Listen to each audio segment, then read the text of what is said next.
Chapter 4. The Doll Witch. Alouette woke up in her bed with a start. Another sunny, peaceful day. Birds outside the window chirped, and dolls popped their heads in by the door frame to pipe good morning. Stepping into the hallway, Alouette peered down the staircase that led to the workshop. Her vision blurred, the path warping deeper and narrower than it was. She rubbed her eyes and ran to splash water on her face in front of the bathroom mirror. Surely last night was a dream, even if some danger did lurk. She was the Doll Witch, and this was her territory. Besides, everything in the workshop stayed the way she had left it, down to the smallest tools and stray scraps of leather. Just her imagination. If she were to check the cabinet, it would be sealed like always. She looked up. There was no lock. Since when? The cabinet had no chains, bolts, or keyholes from the very beginning. Facing the girl were two great doors, their handles and whatever waited inside. Dry swallowing, Alouette broke out into a cold sweat. How had she never noticed? Why did she think it was locked this entire time? She tried to remember every time she had interacted with the cabinet, but only recalled memories of it being locked. There had to be a reason why she thought so. Was it how she tried to open it? It was always with the doll hand. Without making sudden movements, the girl's trembling eyes scrolled down to her left hand. She always subconsciously reached over with it to rustle the doors. She'd assumed, no, her mind told her that the cabinet was locked when the doll hand refused to open it. She wasn't the one in control. Stop. This was ridiculous. All she had to do was try to open the cabinet with her right hand. If it still didn't budge, it could always be jammed or have a special mechanism, like the rest of the workshop. But if it did open, what would happen next? What would be in there? Would everything she's known for the past year come falling apart? How much did she actually know? Her pale fingers twitched, but not into action. She couldn't do it. Alouette kept her head down and worked on the boots. The dolls who gathered to help asked how she was doing. She smiled and ate the breakfast they brought, despite feeling sick. She forced a laugh when Poppy rolled around and tangled herself in string. To the very best of her ability, she acted normal. The girl was terrified that something would notice her doubts. Making some excuse, Alouette asked the dolls if they could expedite the shoemaking process. She wanted them done by tonight. The dolls tilted their heads and complained, as yesterday she had asked them to teach her slowly and steadily. Discarding their annoyance without a second thought, the dolls agreed to her request. "Well, you do always change your mind," they giggled, getting to work. Turning around to hammer nails into a sole, Alouette grimaced. The dolls often alluded to her past self, but when she asked them to elaborate, they'd brush it off or forget what the conversation was about. Before she didn't think much of it, the dolls were innocent. Airheads. But were they? Alouette clenched the hammer in her hand. These were the dolls that did everything in their power to care for her. If she had a request that they couldn't fulfill, they would shrink and mope, apologizing while finding alternatives. On feverish nights, they waited on her, and celebrated when she recovered. They read with her, played with her, and hugged her with their thumb-sized arms whenever she felt lonely. But even so, past the unconditional love, tap. Past their childlike innocence, tap. Past having a peaceful life that others would kill for, tap. Something just wasn't right. Crunch! Alouette cried out when she hammered her fingernail. It wasn't bad at all, just a trickle of blood. The doll hand held back at the last second. Relief washed over her from seeing the bruise swell. She was still human. Every doll looked over and gasped. Dropping everything, they ran around in a panic to provide first aid. 2 fought over the medical kit, as 2 others considered melting down the hammer for its crimes.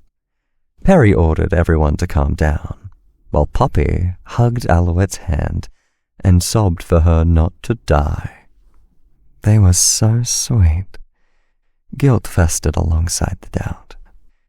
By evening, they finished the leather boots thanks to witchcraft.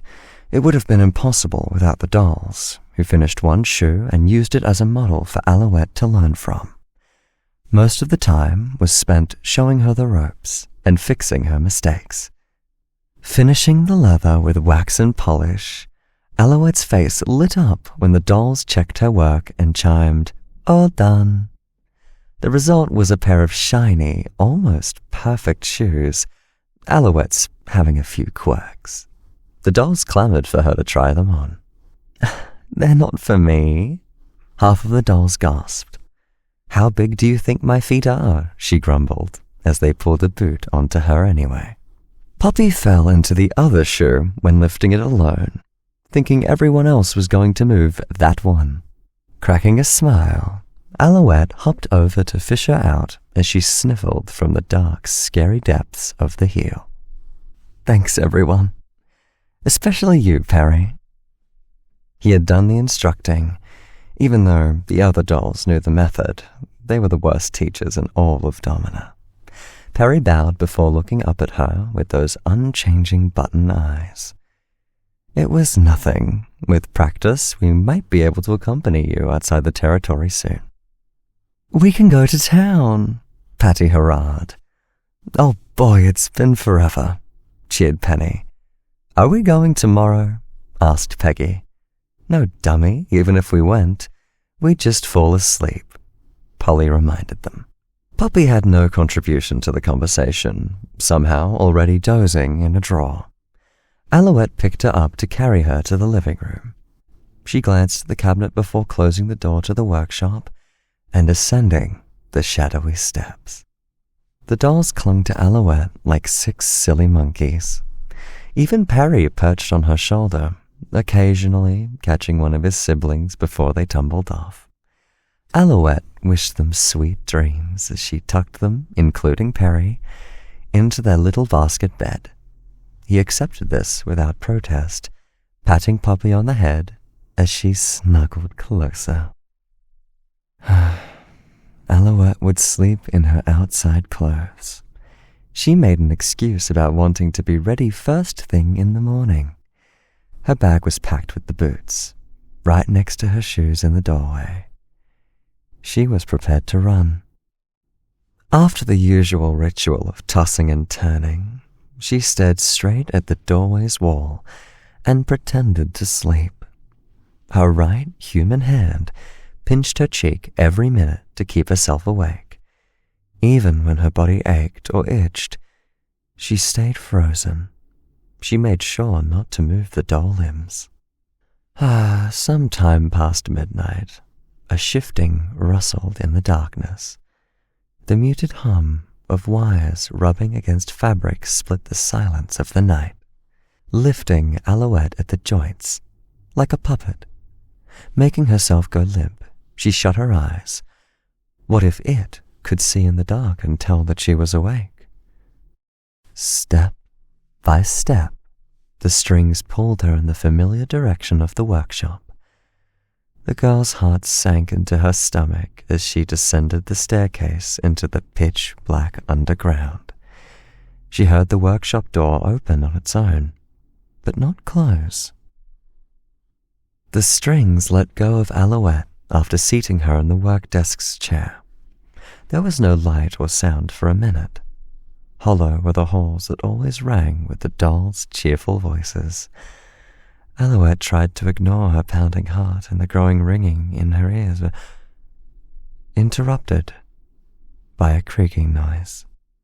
The cabinet doors in front of her folded open without resistance. Something heavy dragged itself out, lightly scraping against the desk.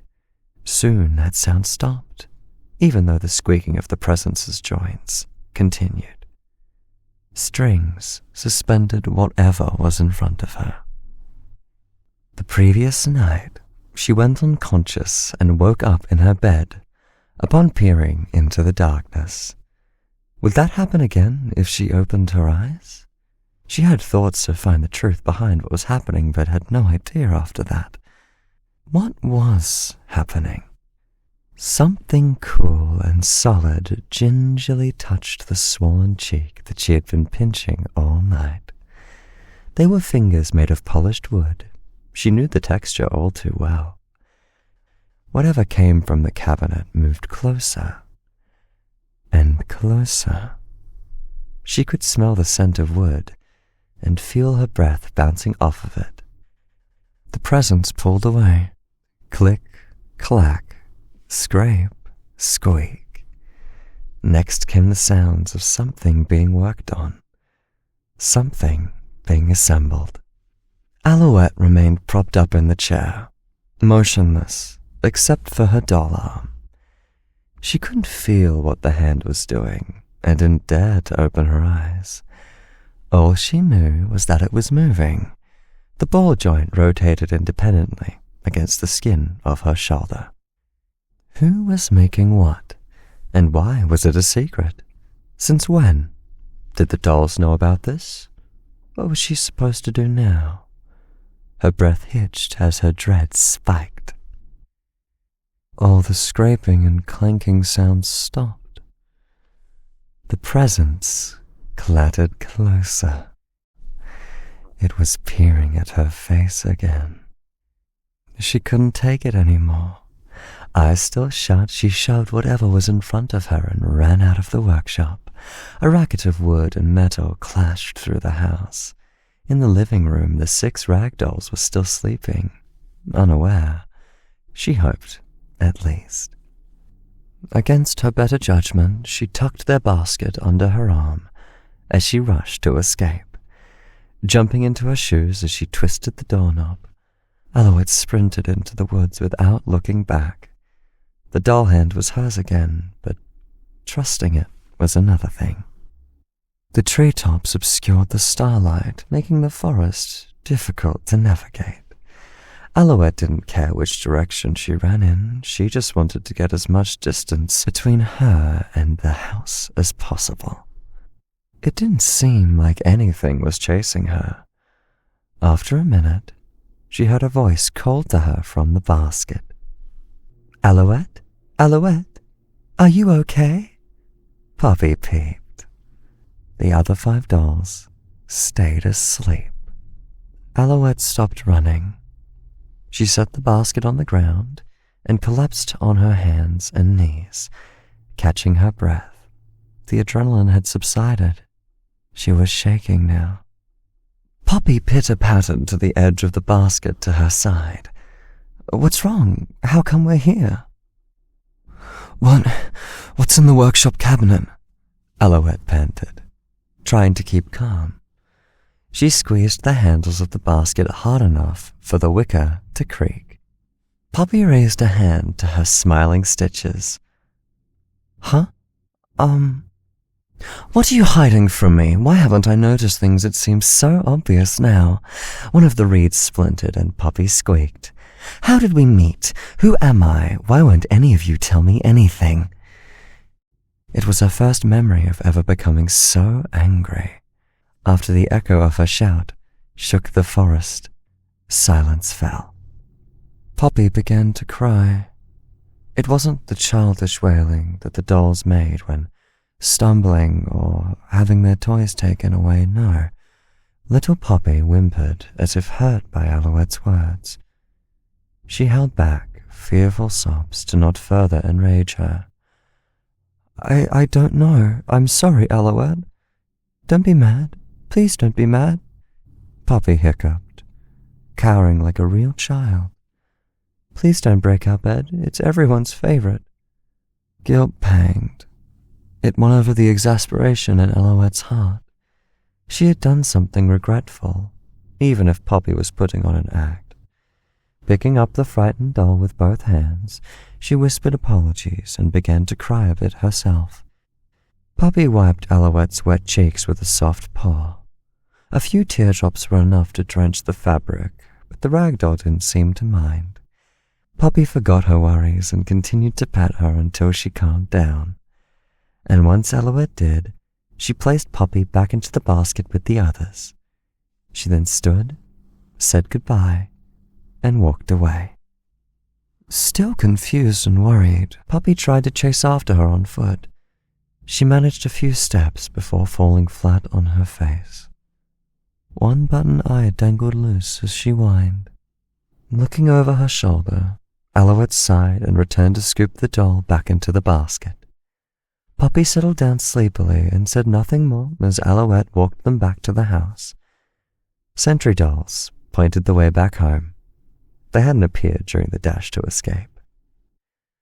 The front door was wide open. At first glance, it appeared as if no one else was there. But even stopping a good distance away from the house, she could tell something stood in the doorway. From the vague shadows, all Alouette could see was the fractured figure of a torso, right arm, and head, standing as tall as an adult. Red wires glinting in the scant starlight suspended its body. Fear washed over her again. She alerted Poppy and the other dolls, but no response came. All of them slumped over like the piles of fabric they were. You would question if they were ever alive at all. A male voice echoed from the doorway. Its deep tone rattled like broken, gnashing gears. The dolls haven't done anything wrong.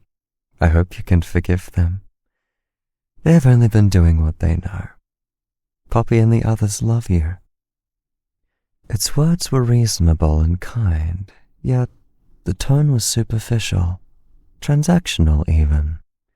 Alouette didn't take her eye off the silhouette as she set the basket on the grass. It hadn't budged. The figure took no breath. As if reading her mind, it added, I don't enjoy keeping secrets from you, my dear. However, you're unstable this time. Alouette flinched from the intimate address. What do you mean this time? For her own good, the figure did not answer. Her head hung in defeat. The situation was more complicated than she knew, but she needed to confirm one thing. Are you the one who made me like this? She whispered, hovering a hand over her damaged eye. Absolutely not. The first bit of emotion, an almost venomous indignation, as if the very notion of hurting Alouette was ridiculous. It took her aback. Why were you hiding in the cabinet? I didn't want you to see me in this unsightly form, and it answered before falling silent, lost in thought. 3 years ago, you said you hated me, that you never wanted to see me again. Why? I don't know. Forgive me for showing myself now. This was the truth, for witches cannot lie, and tragically, this one could not understand the hearts of man. Did you kidnap me? Silence, as much as it wanted to give a considerate, human response. This was impossible. Technically, yes, People would likely view it that way. Alouette froze, hardly processing the implications. She hadn't expected to be right or receive such an honest answer. Unfortunately, this was the most that the witch was willing to say. "My dear, my sweet Alouette," the figure cooed. She winced and took a step back. "If you learn the truth, you will die." Her blood chilled. This was not a threat, but a concerned warning. Somewhere in her soul, she knew this. The witch had already told her everything it could. For her own safety. "Please come home. We will do everything in our power to provide you with a happy life. I cannot give you answers, but anything else in the world will be yours if you so desire." "Anything," the witch promised, taking a heavy, rattling step forward in the darkness. "Be it a trip to the city or your very own city, to the heads of those you find disagreeable, your wish is my command." "I used to demand those things. I shall either grant it or die doing so." From the shadows, the figure held out its right arm, offering its hand. Dim light cast upon the limb, tinged scarlet by the wire's reflection. Even at a distance, she could tell. The hand was the same size and material as her own. Alouette ran, even though nothing chased her. The figure hadn't ordered her to stop or wait. Puppy hadn't woken up and pleaded with her. The sentries in the forest didn't get in her way. Running away from the house, the basket of dolls, and everything that had supported her thus far, the lone girl obtained her hollow freedom. They allowed her to. It was a thought stemming from the back of her head for some time. Again and again, she had shelved the doubt, but now the truth rose to the forefront of her mind and out of her lips. "I'm not the real doll witch," she rasped. As if invisible strings snapped, Alouette's doll parts fell immobile in the midst of her stride. She tumbled into the grass, her prosthetic legs skidding away. Breathless, Alouette balanced herself on her knees and gripped her left shoulder. The arm remained attached, but the fingers were unresponsive. At first, she attempted to pull the doll hand out of its socket. It wouldn't budge. The wooden appendage that had seemed so fragile and precious now clamped her skin like a steel shackle. Overcome with frustration, she unbuttoned her blouse, shed her left sleeve, and tore at the ball joint in her shoulder. It refused to leave her. She hadn't realized the ground beneath her was the lip of a chasm. In her thrashing, she tipped over the edge, and would have fallen if not for him. Red wires sprung from the doll hand's joints, hooking around a tree and pulling her to safety. Once she was on secure land, the strings disappeared, snapping into transient sparks of light. Everything had always been to save her. She stared at the hand, conflicted and baffled by its apparent loyalty. Despite her amnesia, that thing, the real doll witch, respected her past self's desire to never see it again. So, he hid all this time, prepared to never see the sun again until receiving her forgiveness. Except, how would she even know if he never showed himself? Why was he so devoted and obsessed with her? The girl could not understand the heart of that witch.